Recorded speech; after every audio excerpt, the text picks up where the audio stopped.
Hi guys, and thanks for tuning in for another episode on ForgottenWeapons.com. I'm Ed, and I'm at my house, auction house of cool weapons and stuff. And today I'm going to be looking at something that has a lot of people very excited. I have the Forgotten Weapons Precision Disassembly tool, much awaited by many people. So why don't you come over here and we'll have a closer look. Come over. Oh yeah, you're a camera. Hang on, let me move the camera. So here we have the Forgotten Weapons Precision Disassembly tool, and firstly I'll take a look at the box. Obviously the markings here says to ED-SKaR in Limey Land. That's obviously myself.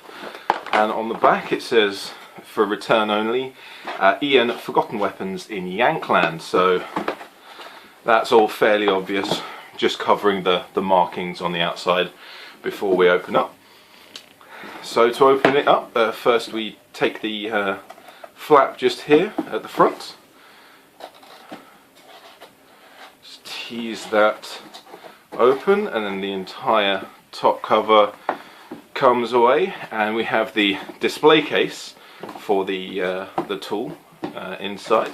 So I can move that out of the way and take a look at this. On here we have two small catches, so if we just pry that guy and there, and then that can open as well. And we're greeted with the instructions, of course. Let's give these a quick look over. Enjoy your new Forgotten Weapons Precision Disassembly tool. Instructions: use your new tool to dismantle even the most difficult guns, and to alternate right function included in main body. Fantastic, very in-depth instructions. I can't see how anyone would misuse this. And then really cool, by a guy named Ian. I don't know who that is, probably no one important. So let's look at the pen. It's the tool itself. So coming in its display case, I can move that out of the way. We have here the Forgotten Weapons logo is very nicely printed on the side. Very delicate machining went into that. Clearly very precise, and no mistakes there at all. And it comes with both the smaller and the main body, the larger tool. So we have multiple functions, and we also have the right function as well. I'll actually test the secondary function first.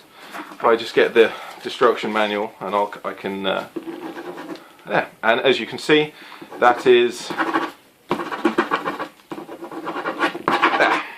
as good as any dual right function, or even some tools where the primary function is to right. Very effective. I have no complaints with that. So should we move on to some of the disassembly?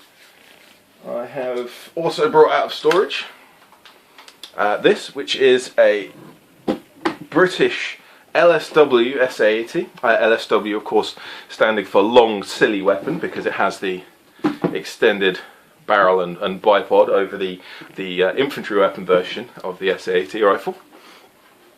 And this has two body pins. So if I take the body pin punch, I should be able to just pop those, and they should be able to come free. And there we go. And there you see, it's nicely working perfectly fine. I've also seen that the smaller tool can be used to store your pins. Only one though. Possibly useful for a Mauser broom handle where there's only one screw, but it can store a single pin or screw to keep that safe while you're working on the rest of the firearm. Another function that it has is for unjamming. So here I have a 1911 in its standard configuration with a jam, sorry not a jam, a stovepipe failure to eject. So if I take the main body of the tool, I can get in there and I can pry that out, and there we go. Really good for clearing that jam, stovepipe. And also for those of us who shoot different things, this is a Nerf strong arm, so we can disassemble this. And this should be fairly easy. There's a lot of screws, and obviously the Forgotten Weapons precision disassembly tool will handle this just fine. So if I just point out, the 3 screws here need to come out first so that we can remove the action from the top. So if I start with this screw here. Oh, and that I've lost a spring. That seems to be very, very effective. I'm quite surprised that was quite so quick. The Forgotten Weapons disassembly tool, obviously overkill for toy guns there. Yes, so we've proved here that not just regular firearms owners will find use for this, but also people who don't necessarily know a lot about firearms, like children or news reporters. Thanks for tuning in for another video episode on ForgottenWeapons.com. If you want, please subscribe if you want to see more videos on parody non-existent things. Thank you very much.